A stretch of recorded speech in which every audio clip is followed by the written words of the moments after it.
sommes là pour présenter l'application enregistrement des propriétés, qui est une application spécialisée connectée au système eGov pour gérer tout ce qui est lié à l'impôt foncier, c'est-à-dire l'enregistrement des propriétés foncières bâties et non bâties. Les propriétés foncières sont basées sur des éléments importants. Il y a d'abord la nature, ensuite le rang de localité. Par la nature, on peut comprendre un appartement, un immeuble, un autre immeuble, une villa, ainsi de suite. Par le rang de localité, généralement, on a le premier, deuxième, troisième, quatrième rang.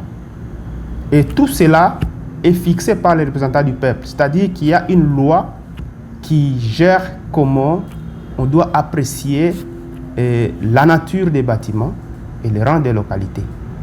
Techniquement, l'application reproduit les images satellitaires de chaque propriété et elle crée des polygones ou bien des tâches qui doivent être remplies par les inspecteurs ou les agents collecteurs de données sur terrain.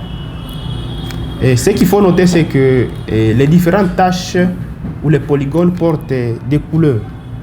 La couleur rouge représente une propriété qui doit être enregistrée, c'est-à-dire c'est une nouvelle tâche. Il y a la couleur verte qui marque la propriété dont les informations sont déjà enregistrées, donc une tâche complète. Il y a la couleur jaune qui représente un rendez-vous ou bien un report de la tâche. La couleur violette qui concerne le domaine du recouvrement, c'est-à-dire qu'il s'agit d'une note qui a déjà commencé la procédure et que l'assujetti ou le contribuable n'a pas encore passé au paiement. Et donc, il s'agit du recouvrement forcé. Et donc, ce sont des tâches selon les réalités sur terrain. Et il faut noter qu'il y a d'autres couleurs qui concernent soit le refus de donner l'information. Et là, donc, c'est un aspect des choses qui intervient aussi selon la réalité du terrain.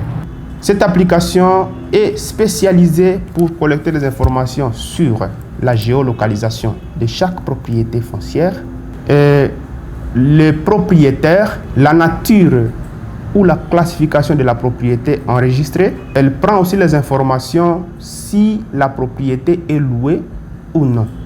Et dans ces cas, il faut mentionner les locataires, le nombre et tous les éléments essentiels au calcul de l'impôt sur le revenu locatif.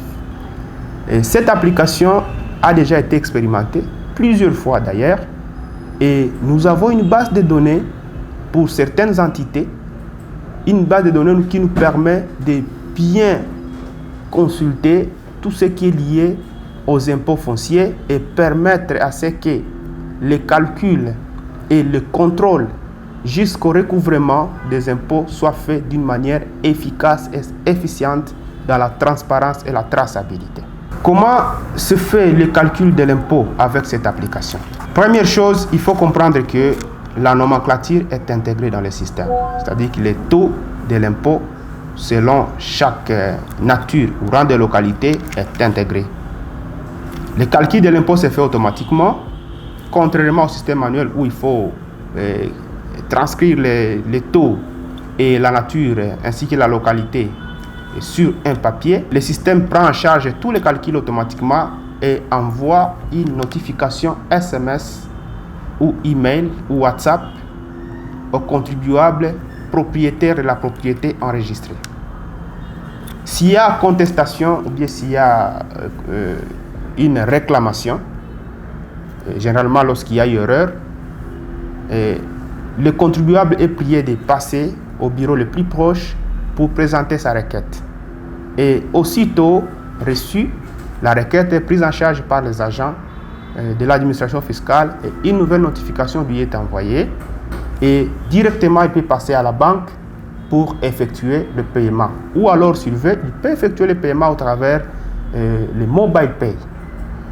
Chaque notification envoyée par SMS ou mail ou WhatsApp contient un numéro de référence qui permet de prendre en charge toute la procédure et bien suivre cette note dès l'émission jusqu'au paiement à la banque.